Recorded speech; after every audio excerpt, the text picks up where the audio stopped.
I welcome you all to the lecture video of Design of On-Way Slab. I am the Smiline Assistant Professor, Department of Civil Engineering from Xavier's Catholic College of Engineering. So before going to the topic, let us see about the learning objectives. To understand the principles and procedures involved in the design of on-way slabs as per IS 456-2000, ensuring structural safety and serviceability. So the learning outcomes. By the end of this topic, students should be able to define a one-way slab and distinguish it from a two-way slab based on span conditions. Identify the different load types acting on a one-way slab, including dead loads and live loads. Design a one-way slab for given loading and support conditions, ensuring compliance with code provisions. So first, let us see what is a slab. As we all know, slab is a flat horizontal surface. It is typically made of concrete, mainly used in the construction for floors, roofs, or foundations.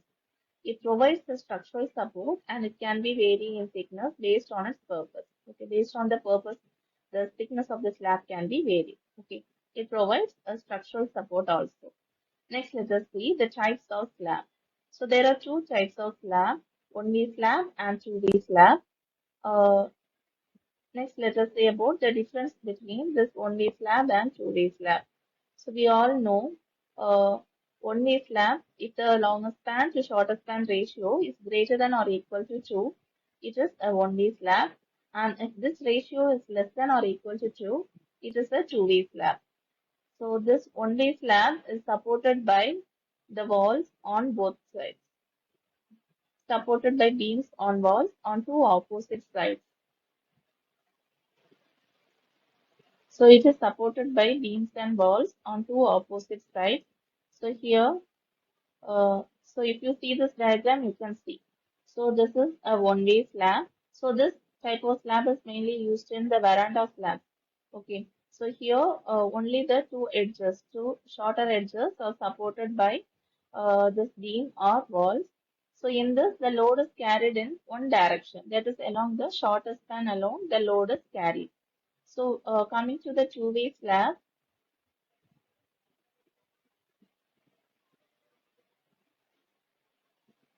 so this is supported on all the four sides by beams or walls.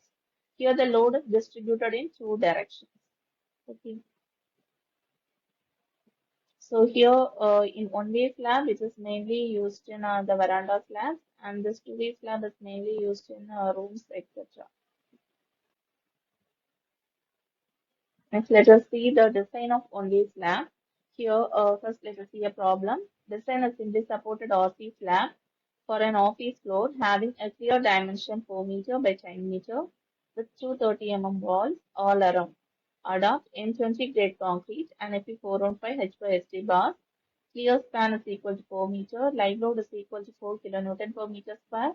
Floor finish is equal to 0.6 kN per meter square. So first, let us write the given data. So here the dimension of the slab is given. It is 4 meter by 10 meter. Here the longest span is taken as Ly and shortest span is taken as Lx.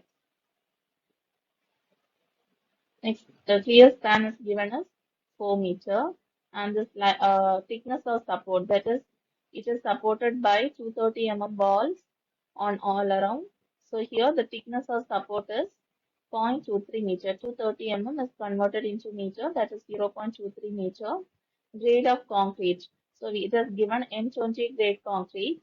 Therefore, grade of concrete is the characteristic strength of concrete. FCK is taken as 20 Newton per mm square and Fe415 HYST bars are given.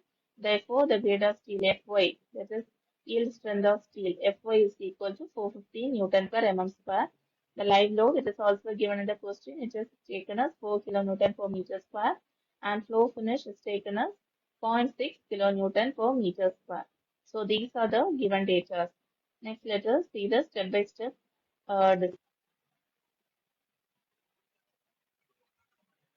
So step 1, type of slab. So to determine the type of slab, we have to determine the Ly by Lx ratio. So Ly is taken as the longest span and Lx is the shortest span. Here our longest span is 10 meter and shortest span is 4 meter. So the ratio is 2.5. Since it is greater than 2, it is a one-way slab. We all know if the LY by LX ratio is greater than 2, it is a one-way slab. So here we get 2.5, hence it is a one-way slab. And step 2 is calculation of depth. To determine the depth, we have to determine the two depths. One is the one overall depth and another one is the effective depth. Overall depth is nothing but the depth of the slab from top of the slab to the bottom of the slab. And the effective depth is the depth from top of the slab to the center of the bottom reinforcement. So since compared to the beams, here the percentage of reinforcement is generally low, that is in the range of 0.3 to 0.5 percentage. Therefore, the span by effective depth ratio is taken somewhat greater than compared to the beams. So here the ratio is taken from 20 for simply supported slab. The ratio is taken from 25 to 30, considering this modification factor. So we are adopting a span by effective depth ratio of 25. So this span should be the shortest span. So for one-way slab, so we have since the load is distributed along the shortest span, this span is taken as the shortest span. So here our shortest span is 4 meter.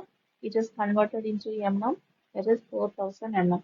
4000 by effective depth is indicated by small d. That is equal to 25. So we get an effective depth value of 160 mm.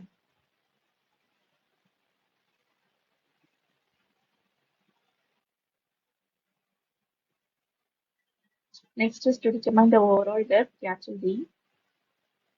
So the formula is the effective depth plus clear cover plus diameter of rod divided by 2. So effective depth is 160 mm. So for the slabs, the clear cover is taken as 20 mm. And here the diameter of rod is assumed as 10 mm.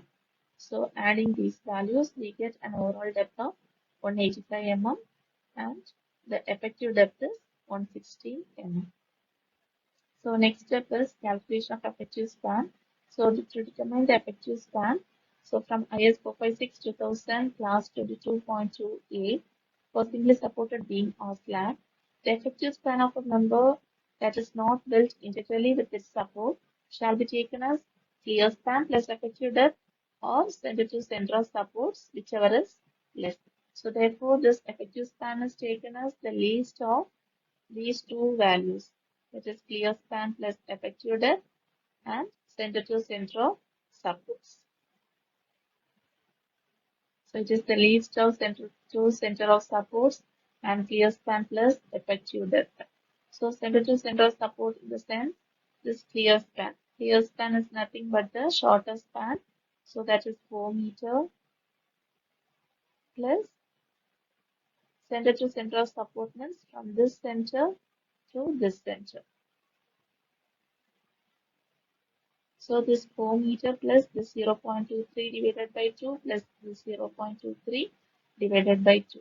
That is 4 plus 0.23 divided by 2 into 2. We get a value of 4.23 meter. Next one is clear span plus effective depth. So the clear span is 4 meter and this effective depth is 160 mm. So converting it into meter, we get 0.16. So the clear span plus effective depth is 4.16 meter. We have to adopt the least value among these two. So the least is 4.16 meter. Therefore, our effective span L effective is 4.16 meter. Next one is load calculation. So to find out the total load, we have to add the self weight plus live load plus this floor finish. So self weight is taken as area into density. So area means the width is taken as 1 meter and the overall depth. Overall depth into width into this 25 is nothing but the density of reinforced concrete. That is 25 kilonewton per meter cube. So for slab, we always assume a 1 meter width. Therefore, D is taken as 1 meter. Therefore, the overall depth is 0.185 meter and width is 1 meter and density of concrete is 25 kilonewton per meter cube. Therefore, the sulfate value is 4.625 kilonewton per meter. Next, the live load is given in the question as 4 kilonewton per meter square, and considering for 1 meter width, we have the live load is obtained as 4 kilonewton per meter. And similarly, the flow finish for 1 meter width is 0.6 kilonewton per meter.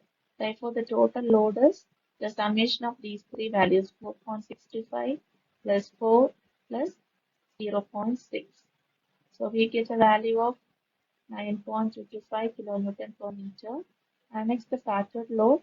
To determine the factored load, we have to multiply this value with 1.5.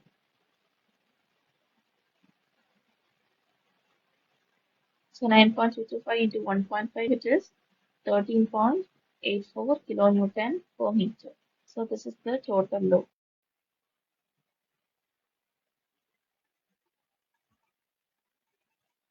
So next step is bending moment and shear force.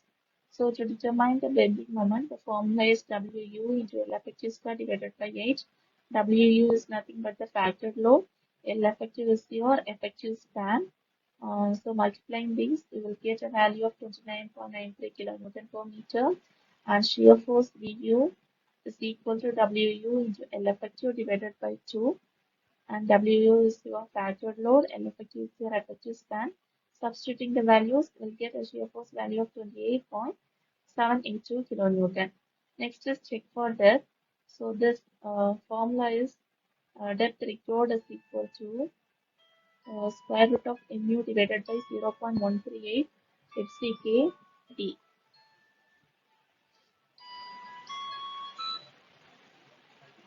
So substituting the value, mu is nothing but your bending moment. FCK is the characteristic strength of concrete, which is given question as 20 Newton per mm square, and D is taken as 1000, that is 0.1041 meter. So obtaining converting it into mm, you will get 104.14 mm. So this is your required depth, but we have provided a depth of 160 mm. So it is greater than the required. Therefore, it is safe. The depth provided is safe.